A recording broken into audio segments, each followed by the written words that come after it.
Marcus Henderson's calloused hands trembled as he watched his 8-year-old son, Tyler, reach into his worn Batman lunchbox and pull out 2 homemade chocolate chip cookies. The boy's face lit up with innocent joy as he offered one to the woman sitting alone on the hospital waiting room bench, her expensive suit wrinkled and mascara streaked down her cheeks. Marcus's heart clenched. Either those cookies were Tyler's only dessert, maybe his only real treat this week. "Tyler, no," Marcus whispered urgently, his janitor's uniform still damp with sweat from cleaning the pediatric ward. "Come back here, son, don't bother the lady." But Tyler was already beside the crying woman, his small hand gently tugging at her sleeve. "Are you sad? My daddy says cookies make everything better. Here, you can have one of mine." The woman looked down through tear-filled eyes at the boy's outstretched hand,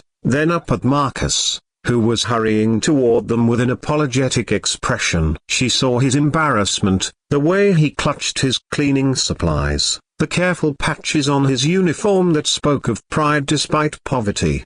"I'm so sorry, Mom," Marcus said, his voice thick with exhaustion and mortification. "Tyler, we talked about this. These cookies are yours. You don't need to." "But Daddy, she looks like you did when Mommy went to heaven," Tyler interrupted with the brutal honesty of childhood. "You said sharing makes the hurt smaller." The woman's breath caught. She looked at this child, this beautiful, selfless child offering his treasure to a stranger, and something inside her chest cracked open. She was Rebecca Morrison, CEO of Morrison Healthcare Systems, owner of this very hospital, and she'd been sitting in this waiting room for 3 hours after receiving the devastating news that her 7-year-old daughter Emma's leukemia had returned.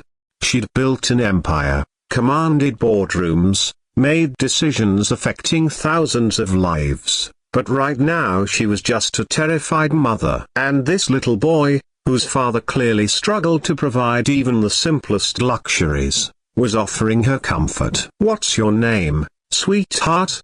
she asked softly, accepting the cookie with reverence. "Tyler. This is my daddy, Marcus. He works really hard to take care of me. Sometimes he doesn't eat lunch so I can have extra, but he thinks I don't know." Tyler's matter-of-fact statement hit Rebecca like a physical blow. Marcus's face flushed crimson. "Tyler, it's okay," Rebecca whispered, taking a small bite of the cookie. It was perfect, not too sweet, clearly made with love and whatever ingredients they could afford. "This is the most delicious cookie I've ever tasted," Tyler beamed. "Daddy taught me his mama's recipe. He says it's worth more than gold because it's made with love." "Your daddy is very wise." Rebecca's voice cracked slightly. "Tyler, can I ask you something? Why did you want to share your cookie with me?" The boy tilted his head, considering the question with surprising seriousness. "Because you look lonely." "Lonely hurts worse than hungry. Daddy taught me that too." Marcus knelt beside his son, his pride battling with his embarrassment. "Tyler, we should let the lady in." "Please," Rebecca interrupted gently. "Please don't go." Could you sit with me for a moment?" "If you have time." Marcus hesitated, glancing at his watch. His shift supervisor had given him permission to bring Tyler to work today. The sitter had cancelled last minute, and he couldn't afford to miss another day. He was already behind on rent, and Tyler needed new school shoes. "We don't want to impose," Marcus said carefully. "You're not." "I promise." Something in her tone made him believe her. They sat together on the bench, Tyler chattering easily about his day at school, his drawings, his dreams of becoming a superhero like his daddy. "My daddy saves people," he announced proudly. "He makes everything clean and safe so sick people can get better." Rebecca looked at Marcus with new eyes. She'd walked these halls countless times, had seen the night shift janitors working quietly in the background, but she'd never really seen them. Never understood that behind each uniform was a story,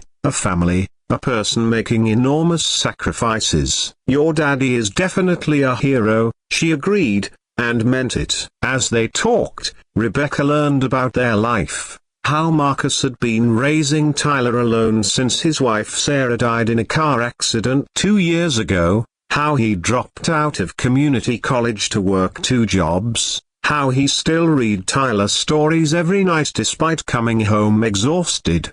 "He's teaching me to read chapter books," Tyler shared. "And he's saving money for my college fund. He puts coins in a jar and says, 'Someday I'll be whatever I want to be.'" "What do you want to be?" Rebecca asked. "A doctor. So I can help sick kids like my daddy helps everyone by keeping things clean." The simple beauty of this child's worldview brought fresh tears to Rebecca's eyes. Here was a family with so little, yet they gave so freely. She thought of her own daughter, lying upstairs in the oncology ward, and how Tyler's innocent kindness had somehow eased a pain she thought nothing could touch.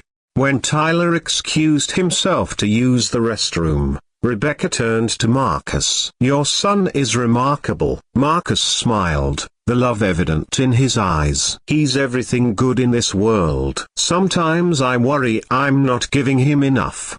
"Buta, you're giving him everything that matters," Rebecca said firmly. "Love, values, kindness. I can see it in every word he speaks, every gesture he makes." She paused, then made a decision that would change everything. "Marcus, can I tell you something? My name is Rebecca Morrison. This is my hospital." Marcus blinked, processing this information.